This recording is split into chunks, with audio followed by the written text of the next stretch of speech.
talking tonight to Sir Arthur Greaves Streebling. Oh, no, you're not. And what? You're not at all. You're talking to Sir Arthur Streebling. Oh, You're confusing me with Sir Arthur Greaves Streebling. I'm so sorry. Yes, my name is Streebling. The T is silent, as in fox.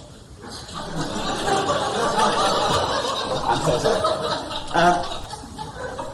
I would like to ask Sir Arthur something about his rather unique restaurant, the Frog and Peach.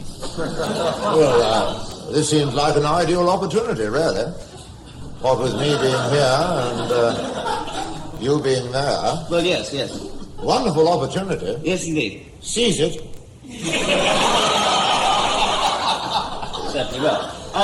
Well, perhaps you would tell us something about the Frog and Peach, Sir Arthur? Yes. How, in fact, did the idea come to you? The idea for the Frog and Peach came to me in the bath. A lot of things come to me in the bath, mainly mosquitoes, various forms of water snake. But on this occasion, a rather unique and stunning idea. I suddenly thought to myself, where can a young couple with not too much money to spend, feeling a bit hungry, a bit peckish, want something to eat, where can they go and get a really big frog? A really big frog and a damn fine peach. Where can they go? Yes. Where can they go? Of course, answer came there none. So on this premise, I founded the restaurant. On these premises, in fact. On these precise premises, yes, I founded the Frog and Peach. How long ago did you start this venture? Oh, that's a tricky one. Certainly within living memory. Good. Believe it or shortly after World War II. Ah, yes. You remember that, World War II? Well, certainly, yes. Absolutely ghastly business. Oh, yes. Absolutely ghastly business. Yes, indeed, yes. I was completely against it. Well, I think we all were. Yes, well, I wrote a letter.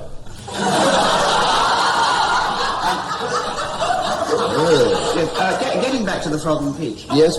How has business been? Let me answer that question in two parts. Business hasn't been, and there hasn't been any business. These last 35 years have been rather a lean time for us, up at the old F&P.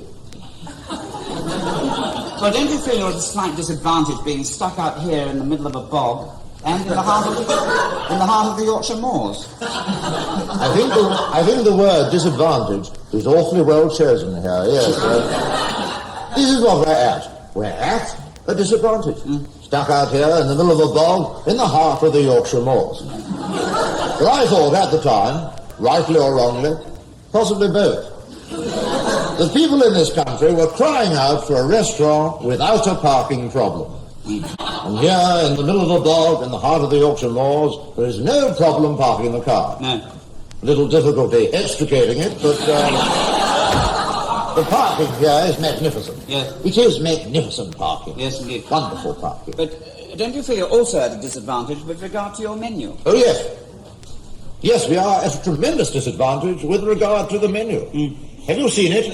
Very briefly. That's the only way to see it. I mean, the choice is so limited. We have such a limited choice. There's only two main dishes to choose from. Now, what are they?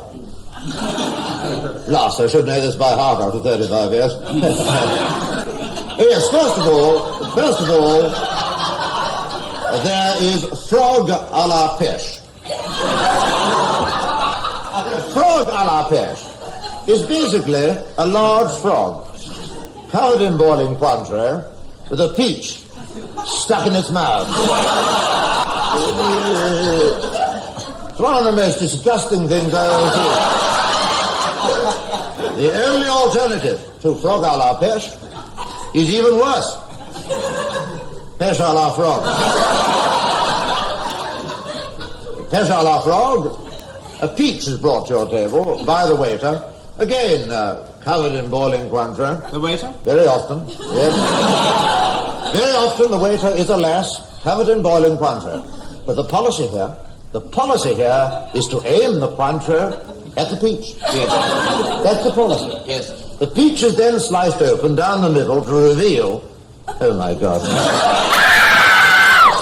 about 300 squiggling black tadpoles.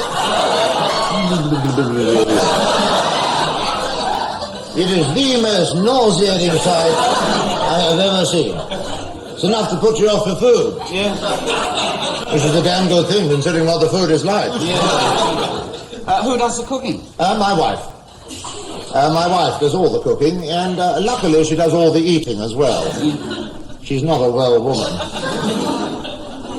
She's not a well woman? She is not a well woman, no.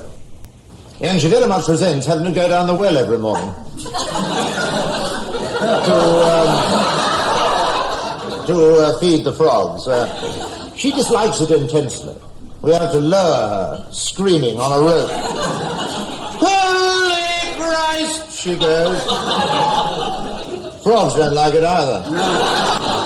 Dreadful. Well, this is fascinating stuff. But if you don't mind me saying so, it does seem to me as if the whole venture of the Frog and Peach has been a little disastrous. Oh. All right. I don't think I'd use the word disastrous, yeah? No? I think catastrophic would be nearer the mark. The whole thing has been a total failure and a huge catastrophe. Do you feel you've learned from your mistakes? Oh, certainly. Certainly.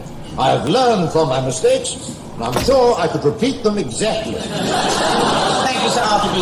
See you.